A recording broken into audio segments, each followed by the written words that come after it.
కోసం ఓ మాటైనా మాట్లాడే నా బుజ్జి తల్లి.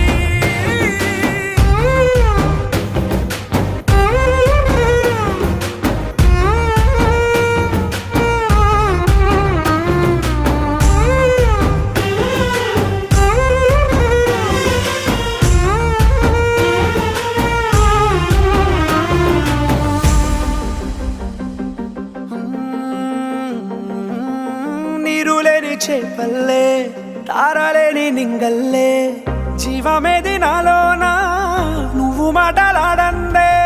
మళ్ళీ అళకొస్తానే కాళ్ళ ఎళ్ళ పడతానే లెంపలేసుకుంటానే